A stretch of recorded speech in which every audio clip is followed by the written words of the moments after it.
मेरे प्रिय छात्रों, यह वीडियो कक्षा 10th का फिजिक्स का पाठ 11 अर्थात मानव नेत्र तथा रंग बिरंगा संसार का है। इस वीडियो में आप सबका स्वागत है। मैं उम्मीद करता हूँ यह वीडियो देखने से पहले आप पार्ट 1 अवश्य ही देख चुके होंगे। अब हम लोग बुक की रीडिंग करते हैं। लिखा है, दृष्टि तंत्र के किसी भी भाग के क्षतिग्रस्त होने अथवा कुसंक्रियाओं में से दृष्टि प्रकार्य में सार्थक क्षति हो सकती है। उदाहरण के लिए प्रकाश संचरण में सम्मिलित कोई भी संरचना जैसे कॉर्निया, पुतली, अभिनेत्र लेंस, नेत्रोद तथा काचाभ अथवा रेटिना जैसी संरचना जो प्रकाश को विद्युत सिग्नल में परिवर्तित करने के लिए उत्तरदायी है, या दृक् तंत्रिका जो इन सिग्नलों को मस्तिष्क तक पहुंचाती है, जो भी क्षतिग्रस्त होने पर चाक्षुष विकृति उत्पन्न करती है। आपने अनुभव किया होगा कि जब आप तीव्र प्रकाश से किसी मंद प्रकाशित कमरे में प्रवेश करते हैं तो आरंभ में कुछ देर तक आप उस कमरे की वस्तुओं को नहीं देख पाते, तथापि कुछ समय पश्चात आप उसी मंद प्रकाशित कमरे की वस्तुओं को देख पाते हैं। आँख की पुतली परिवर्ती द्वारक की भांति कार्य करती है, जिसके साइज को परितारिका की सहायता से बदला जा सकता है। जब प्रकाश अत्यधिक चमकीला होता है तो परितारिका सिकुड़कर पुतली को छोटा बना देती है, जिससे आँख में कम प्रकाश प्रवेश कर सके, परंतु जब प्रकाश मंद होता है तो परितारिका फैलकर पुतली को बड़ा बना देती है, जिससे आँख में अधिक प्रकाश प्रवेश कर सके। इस प्रकार मंद प्रकाश में परितारिका की शिथिलता से पुतली पूर्ण रूप से खुल जाती है। आगे पढ़ेंगे समंजन क्षमता।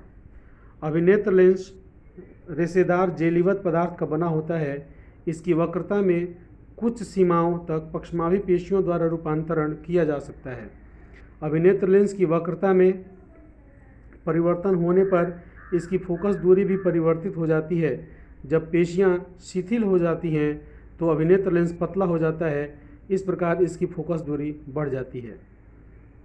इस स्थिति में हम दूर रखी वस्तुओं को स्पष्ट देख पाने में समर्थ होते हैं। जब आप आँख के निकट की वस्तुओं को देखते हैं तब पक्षमाभी पेशियां सिकुड़ जाती हैं। इससे अभिनेत्र लेंस की वक्रता बढ़ जाती है। अभिनेत्र लेंस अब मोटा हो जाता है। परिणाम स्वरूप अभिनेत्र लेंस की फोकस दूरी घट जाती है। इससे हम निकट रखे वस्तुओं को स्पष्ट देख सकते हैं।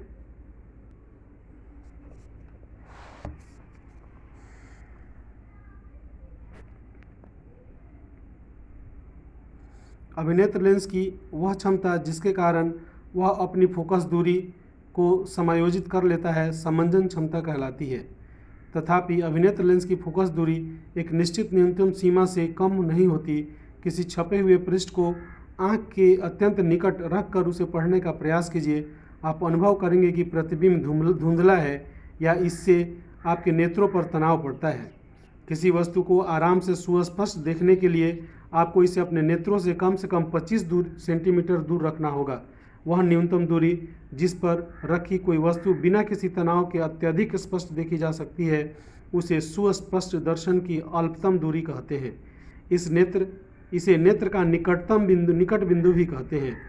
किसी सामान्य दृष्टि के तरुण वयस्क के लिए निकट बिंदु की आँख से दूरी लगभग 25 सेंटीमीटर होती है। वह दूरतम बिंदु जिस तक कोई नेत्र वस्तुओं को स्पष्ट देख सकता है नेत्र का दूर बिंदु कहलाता है। सामान्य नेत्र के लिए यह अनंत दूरी पर होता है। इस प्रकार आप नोट कर सकते हैं कि एक सामान्य नेत्र 25 सेंटीमीटर से अनंत दूरी तक सभी वस्तुओं को स्पष्ट रूप से देख सकता है। इतना हम लोग नोट्स बनाते हैं। आइए बच्चों, जितना हम लोगों ने पढ़ाई किया, बुक रीडिंग किया, अब उसका हम लोग नोट्स बनाते हैं और उसका फेयर करते हैं। पिछले वीडियो में हम लोग जो पढ़े थे, परितारिका, पुतली वगैरह सब पढ़े थे, उसमें एक बिंदु छूट गया था जिसका नाम है छड़ एवं शंकु। तो हम लोग पढ़ेंगे छड़ एवं शंकु क्या होता है। इसका इंग्लिश होता है रॉड्स एंड कोन्स। छड़ का इंग्लिश रॉड्स एंड शंकु का इंग्लिश कोन्स। इसकी परिभाषा है, रेटिना पर पाई जाने वाली तंत्रिका कोशिकाओं की द्रुमिका छड़ एवं शंकु के आकार की होती हैं। माने रेटिना जो है, नेत्र का जो रेटिना है वह तंत्रिका कोशिकाओं से बना होता है। तो उसके अंदर जो द्रुमिकाएँ होती हैं, माने तंत्रिका कोशिकाएँ जो होती हैं, उनकी जो द्रुमिकाएँ होती हैं वो छड़ एवं शंकु के आकार की होती हैं। कुछ द्रुमिकाएँ छड़ के आकार की होती हैं और कुछ द्रुमिकाएँ शंकु के आकार की होती हैं। छड़ आकार की तंत्रिकाएँ प्रकाश के तीव्रता के लिए संवेदनशील होती हैं। माने जो द्रुमिका छड़ के आकार की होती है वो प्रकाश की तीव्रता, माने तीव्र प्रकाश और मंद प्रकाश के लिए संवेदनशील होती है। और शंकु के आकार की तंत्रिकाएँ प्रकाश के रंग के प्रति संवेदनशील होती हैं। ये सब एक नंबरिया में पूछता है, इसलिए खूब ध्यान से इसको समझ लीजिएगा कि शंकु के आकार की जो तंत्रिका है वह प्रकाश के रंग के लिए संवेदनशील है और छड़ के आकार की जो तंत्रिका कोशिकाएँ हैं वो प्रकाश की तीव्रता के लिए संवेदनशील होती हैं। इस प्रकार छड़ एवं शंकु का बिंदु समाप्त होता है। अब आगे बढ़ते हैं। एक हाईलाइट करके एक बिंदु लिख लीजिए कि नेत्र गोलक का व्यास 2.3 सेंटीमीटर होता है। हम जानते हैं जब किसी वृत्त का व्यास 2.3 सेंटीमीटर है तो उसकी त्रिज्या कितनी होगी जी? तो इसको आधा कर देंगे तो 1.15 सेंटीमीटर होती है। तो नेत्र गोलक, नेत्र जो है वह गोला के आकार का है, उसका व्यास 2.3 सेंटीमीटर होता है, तो इसकी त्रिज्या 1.15 सेंटीमीटर होती है। ये सब एक नंबरिया का प्रश्न है, खूब ध्यान से इसको नोट्स बनाइए, फेयर बनाइए और याद कीजिए। अगला प्रश्न, अब प्रश्न पर हम लोग चलते हैं। कह रहा है जब आप तीव्र प्रकाश से मंद प्रकाश वाले कमरे में प्रवेश करते हैं, तीव्र प्रकाश माने ऐसा कमरा जिसमें प्रकाश तेज हो, और तीव्र प्रकाश से जब आप मंद प्रकाश वाले कमरे में प्रवेश करते हैं तब कुछ देर तक आपको कमरे की वस्तु दिखाई नहीं देती है, क्यों? प्रश्न फिर से समझिए। कहता है कि जब आप तीव्र प्रकाश से मंद प्रकाश वाले कमरे में प्रवेश करते हैं तब कुछ देर तक कमरे की वस्तु आपको स्पष्ट दिखाई नहीं देती है, क्यों? उत्तर, पहले इस उत्तर देने से पहले इस बात को समझ लीजिए कि परितारिका जो है वह पुतली के साइज को नियंत्रित करती है। जब हम लोग तीव्र प्रकाश वाले कमरे में जाते हैं तो परितारिका क्या करती है? पुतली के साइज को कम कर देती है, तो जिससे प्रकाश कम प्रवेश करता है हमारी आंखों के अंदर और उससे ही प्रतिबिंब बन जाता है रेटिना पर और हमें वस्तु स्पष्ट दिखाई देने लगती है। परंतु जब हम लोग मंद प्रकाश वाले कमरे में जाते हैं तो पुतली का आकार परितारिका बड़ा कर देती है, जिससे हम लोग प्रकाश की अधिक मात्रा नेत्र में प्रवेश करती है और प्रतिबिंब रेटिना पर स्पष्ट बनता है और हम लोग स्पष्ट देख पाते हैं। यही मेन कारण है। आइए उत्तर देते हैं। लिखेंगे जब हम तीव्र प्रकाश वाले कमरे में रहते हैं तो पुतली छोटी हो जाती है, क्योंकि प्रकाश की कम मात्रा ही रेटिना पर स्पष्ट प्रतिबिंब बना देती है। तीव्र प्रकाश से जब हम मंद प्रकाश वाले कमरे में पहुंचते हैं तब पुतली छोटी होने के कारण नेत्र में प्रकाश की कम मात्रा ही पहुंच पाती है, जिससे स्पष्ट प्रतिबिंब नहीं बन पाता है और हमें अंधेरे जैसा दिखाई देता है। यही बात है जी।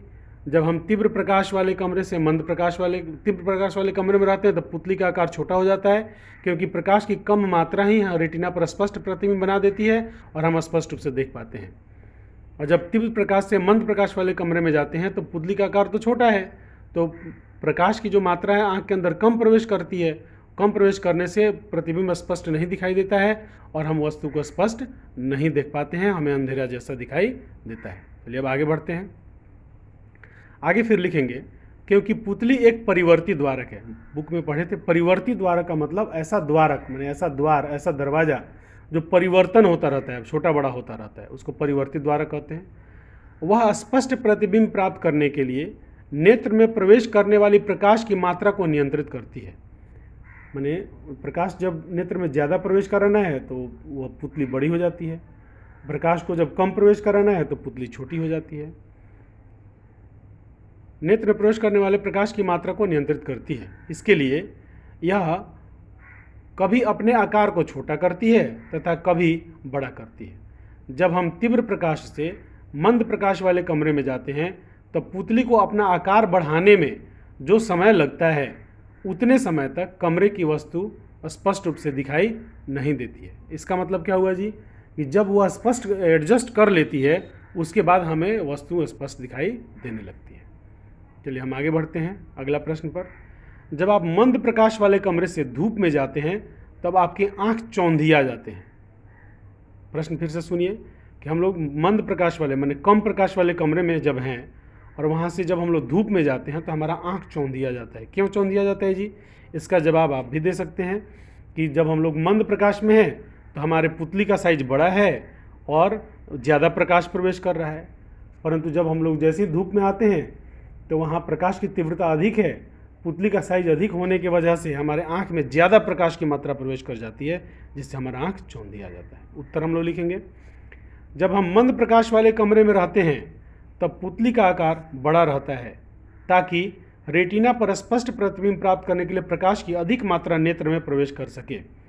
जब यहाँ से हम तीव्र प्रकाश में जाते हैं तब पुतली का आकार बड़ा होने के कारण नेत्र में अचानक प्रकाश की अधिक मात्रा प्रवेश कर जाती है और हमारे नेत्र चौंधिया जाते हैं। इसमें फिर आगे लिखेंगे, पैराग्राफ बदल के लिखेंगे, क्योंकि पुतली एक परिवर्तित द्वारक है जो नेत्र में प्रवेश करने वाली प्रकाश की मात्रा को नियंत्रित करती है ताकि रेटिना पर स्पष्ट प्रतिबिंब बन सके। तीव्र प्रकाश में जब पुतली का आकार स्वतः कम हो जाता है तब हम वस्तुओं को पुनः स्पष्ट देखना शुरू कर देते हैं, देखने लगते हैं। इस तरह हम आँख चौंधिया जाता है और थोड़ी देर के बाद जब पुतली एडजस्ट हो जाता है तो फिर से हम वस्तु को स्पष्ट देखना शुरू कर देते हैं। अगला पॉइंट है समंजन क्षमता, पावर ऑफ एकोमोडेशन। देखिए, हमारे नेत्र में हम लोग क्या करते हैं, जो नेत्र हमारा हमारे नेत्र के अंदर लेंस है जो वस्तु का प्रतिबिंब बनाता है। तो नेत्र लेंस की एक खासियत होती है कि यह अपने फोकस दूरी को कभी बढ़ा देता है, कभी छोटा कर देता है। तो फोकस जब नज़दीक की वस्तु को देखना होता है तो फोकस दूरी को कम कर देता है, जब दूर की वस्तु को देखना होता है तो फोकस दूरी को यह बढ़ा देता है। तो यह जो क्षमता है नेत्र की, इसी क्षमता को समंजन क्षमता कहते हैं। अब आइए फेयर में हम लोग क्या भाषा लिखेंगे यह देखते हैं। समंजन क्षमता, पावर ऑफ एकोमोडेशन। हमारे नेत्र में पक्षमाभी पेशियां नेत्र लेंस को एक जगह पर स्थिर रखती हैं। जब हम निकट की वस्तु को देखते हैं तब पक्षमाभी पेशियां नेत्र लेंस को दबा देती हैं, जिससे यह फूल जाता है और उसकी फोकस दूरी घट जाती है और रेटिना पर वस्तु का स्पष्ट प्रतिबिंब बनने लगता है और वस्तु हमें साफ साफ दिखाई देने लगती है। ठीक है बच्चों, जब हम दूर की वस्तु को देखते हैं तो पक्षमाभी पेशियां ढीली हो जाती हैं, जिससे नेत्र लेंस पतला हो जाता है और उसकी फोकस दूरी भी बढ़ जाती है और प्रतिबिंब रेटिना पर बनने लगता है और वस्तु स्पष्ट दिखाई देने लगती है। स्वतः अपनी फोकस दूरी को नेत्र लेंस द्वारा समायोजित करने की क्षमता को ही समंजन क्षमता कहते हैं। ये बात स्पष्ट हो गया बच्चों कि पक्षमाभी पेशियां नेत्र लेंस को मोटा और पतला होने में मदद करती हैं। नेत्र लेंस को मोटा पतला होने में मदद करते हैं, जिससे उसकी फोकस दूरी कम और अधिक होती है, जिससे वह कभी दूर की वस्तु को देख पाता है तो कभी नज़दीक की वस्तु को देख पाता है। इसी क्षमता को समंजन क्षमता कहते हैं। चलिए आगे कुछ पॉइंट है उसको हम लोग लिखते हैं। ये सब एक नंबरिया का बिंदु है। कहता है कि एक वयस्क स्वस्थ व्यक्ति के सुस्पष्ट दर्शन की न्यूनतम दूरी 25 सेंटीमीटर होती है। आपसे पूछेगा कि सुस्पष्ट दर्शन की अल्पतम दूरी कितनी होती है, तो आप कहेंगे 25 सेंटीमीटर होती है। इस दूरी को नेत्र का निकट बिंदु कहते हैं। यह भी कह सकता है कि नेत्र का निकट बिंदु कितना होता है, तो आप कहेंगे 25 सेंटीमीटर होता है। अगला पॉइंट लिखेंगे, एक वयस्क स्वस्थ व्यक्ति अनंत दूरी तक देख सकता है, इसलिए नेत्र का दूर बिंदु अनंत पर होता है। अनंत पर का मतलब मैंने नेत्र का दूर बिंदु कहाँ होता है, तो अनंत पर होता है। यह आपसे पूछा जा सकता है। फिर अगला बिंदु है नेत्र का दृष्टिपरास। दृष्टिपरास मैंने रेंज, कहाँ से कहाँ तक वह देख सकता है, इसको परास कहा जाता है। तो नेत्र का दृष्टिपरास 25 सेंटीमीटर से अनंत तक होता है। 25 सेंटीमीटर डैश अनंत लिखा रहेगा तो उसी पर आप टिक मारेंगे। तो नेत्र का दृष्टिपरास में देखने का रेंज जो होता है वह 25 सेंटीमीटर से अनंत तक होता है। यह वीडियो देखने के लिए आपका बहुत बहुत धन्यवाद। हमारे चैनल को अवश्य सब्सक्राइब करें और उसके बगल में दिए गए बेल के आइकन को अवश्य दबाएं। इस चैनल पर आपको टेक्स्ट बुक की रीडिंग प्राप्त होगी, नोट्स प्राप्त होंगे, फेयर प्राप्त होंगे और सभी प्रश्नों के जवाब प्राप्त होंगे। बोर्ड में आने वाले अन्य प्रश्नों के भी जवाब प्राप्त होंगे। ये सब वीडियो, इससे आप नोट्स बनाने के बाद उस पाठ का कोई ऐसा प्रश्न नहीं बच जाता जो बोर्ड में आए और आप नहीं दे पाएँ। इसलिए हम आपको कहेंगे कि आप भी इस वीडियो को लगातार देखते रहें और अपने अगल बगल में जो ध्यान से पढ़ने वाले छात्र हैं उनको भी यह वीडियो सब्सक्राइब कराएं और बेल का आइकन दबाएं। पुनः आप सबको यह वीडियो देखने के लिए धन्यवाद।